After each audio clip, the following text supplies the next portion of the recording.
Ladies and gentlemen, Assistant Secretary Angelica Escalona, Department of Foreign Affairs spokesperson.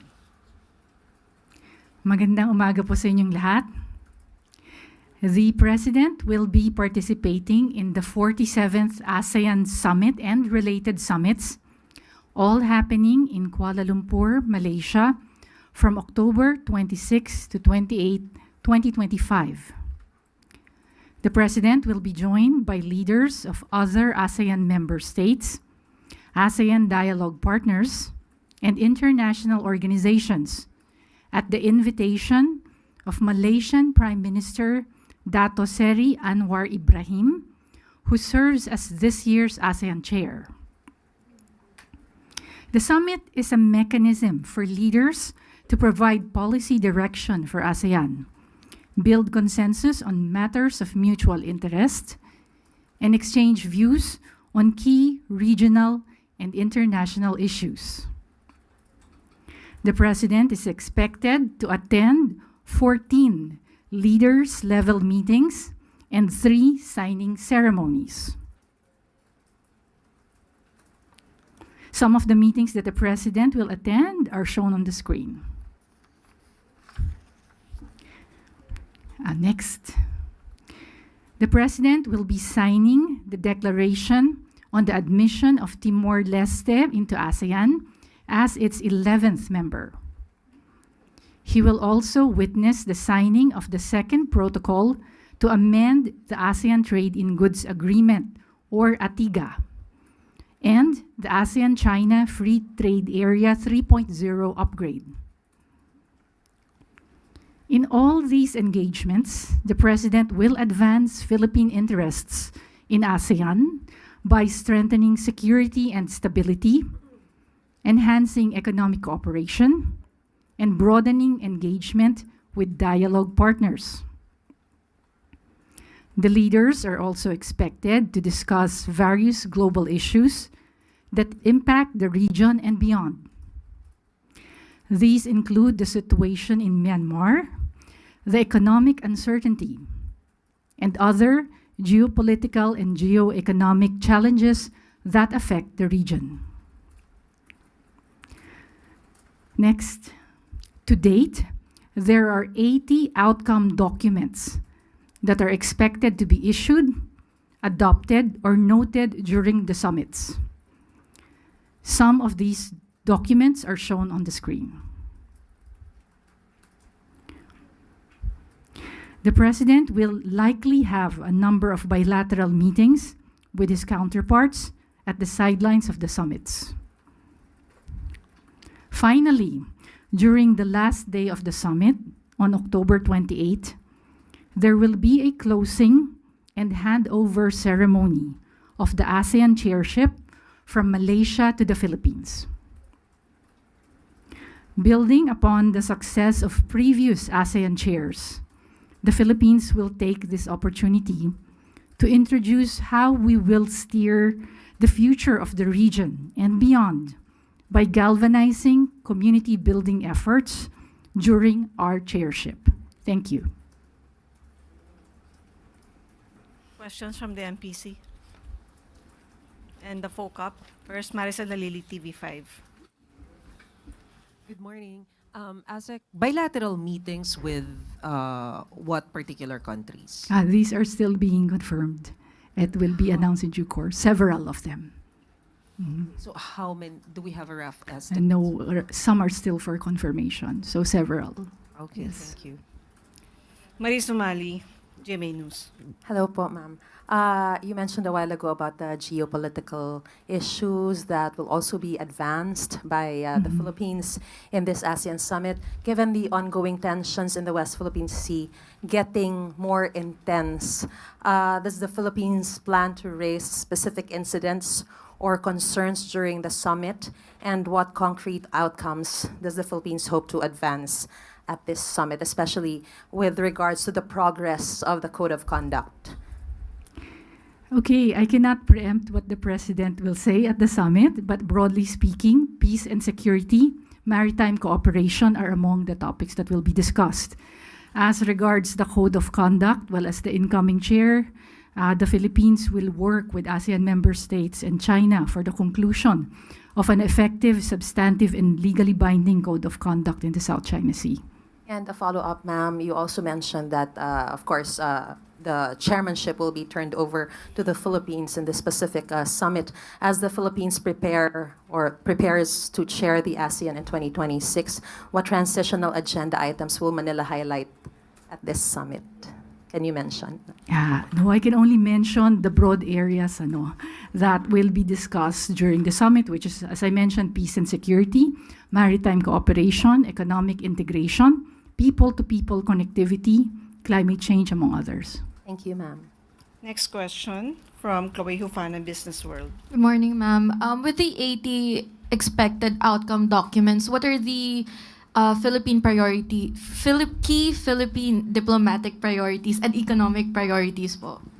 Well, yung sa economic, we mentioned na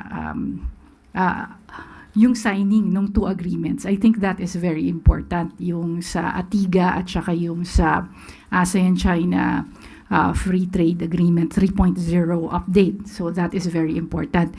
Yun naman kasi mga outcome documents, these are really, sa dami ng mga meetings that were shown kanina, all of that they will discuss and they will issue outcome documents based on what are the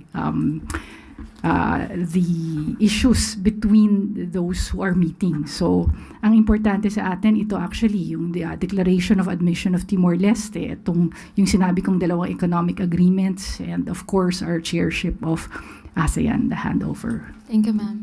Katrina Domingo, ABS-CBN. Hi, ma'am. The ASEAN-China Free Trade Agreement is expected to further ease trade relations between China and some ASEAN members. How concerned is the DFA that this new FTA would make several ASEAN members more dependent on China, considering that this has been one of the culprits in terms of the delays in the crafting and finalizing of the DOC and the COC?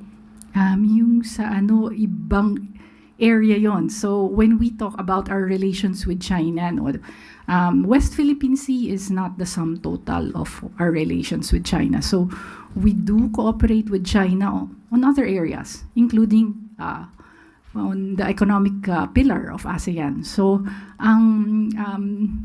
actually itong ASEAN-China Free Trade Area, this is considered as one of the most important economic partnerships of ASEAN. By upgrading it, dito sa 3.0 upgrade, it will become more comprehensive and aligned to global realities. So, mapapalalim ang kooperasyon sa green and digital economies. And this will also empower micro, small, and medium enterprises. Just a follow-up question. We do know that the South China Sea issue is separate from the economic issue, but then again, it's soft power. It's giving leeway for China and other ASEAN countries to cooperate further to have better relations. How concerned is the Philippines that this would somehow strengthen China's hold or China's grip into other Southeast Asian economies? Nako, ano na yan, not about the ASEAN Summit na yan. But really, I don't want to preempt what our officials will say, but as I mentioned, West Philippine Sea is not the sum total of our relations with China. We look at all the other areas of cooperation as well. Next question from Jean Mangalus, Philippine Star.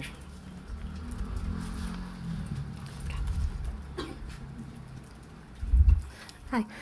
U.S. President Trump is expected to attend the ASEAN Summit. So what can we expect from this? Will he meet with President Marcos? And is President Trump's presence at the ASEAN a pro or a con? There are reports that he will attend, but we are still waiting for the chair Malaysia to make an announcement. How concerned are we? Well, as regards yung sa US natin, well, for us, it's really about engaging the US. In what fields? In this economic field. So we will work with our ASEAN partners in really finding ways to constructively engage the US. Will the U.S. tariffs come into discussion? I cannot predict what will be discussed, but generally, our position is that we want to constructively engage the U.S., and we also want to discuss with other ASEAN member states on how to improve intra-ASEAN trade and make use of our existing FTAs. Next, Lirina Monte, NHK. Good morning, ma'am. You have mentioned that the president will be having bilateral meetings with various counterparts. May we know if China and Japan would be among those being considered for the bilateral talks? At the moment, these are still for confirmation. So the information will be shared in due course. But there were moves, like us requesting China or Japan or vice versa. Let's just wait kasi for confirmation pa. Okay. Ma'am, you have mentioned that the Philippines is working for the conclusion of effective substantive COC in the South China Sea. Right now, where are we? Since next year, the Philippines will be hosting the ASEAN. So are we expecting that it could be signed by that time? The Philippines believes, well, we are optimistic. But how many percent if you're going to rate? I cannot say that. And I'm not the negotiator, but we are optimistic. Next, Chloe Hufana. Ma'am, follow-up question lang po. Hindi po ba, meron po bang RCEP meeting this upcoming ASEAN, and will President Marcos attend this? Yes, there will be an RCEP meeting, and yes, he will attend it. May specific po ba siyang agenda? Ang pag-uusapan kasi dito, the leader's direction in enhancing RCEP implementation and exchanging views on regional and international issues, and this is what I got from the DTI. Thank you, ma'am. From Jonah Kilagon, Asahi Shimbun. Hi, good morning, ma'am. Regarding the situation in Myanmar, the junta in Myanmar plans to hold general elections soon. So how does the Philippines intend to approach these elections? Should representatives from Myanmar be reinstated to ASEAN meetings after the elections? I cannot speak on the substantive part kasi dinidiscuss pa rin yan ating senior officials and our foreign ministers as a prelude to the leaders meeting. I can only give the general position of the Philippines that, we want to see developments as regards to the situation in Myanmar, and we will work with other ASEAN member states as incoming chair. Ma'am, have those developments reached a point where we can accept the political officials from Myanmar, or shall we stick to the career diplomats when we invite them to ASEAN meetings? Nako, I don't have that information. I'm sorry.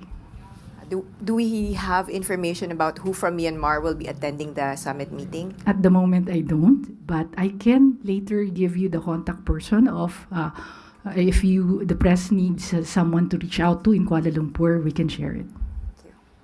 Next question from Ronon Kalunsod, Kyodo News. Morning, ma'am. Going back to the reported attendance of Trump, how does the Philippines view these attendance of Trump? What does it say about his policy toward the bloc and the region?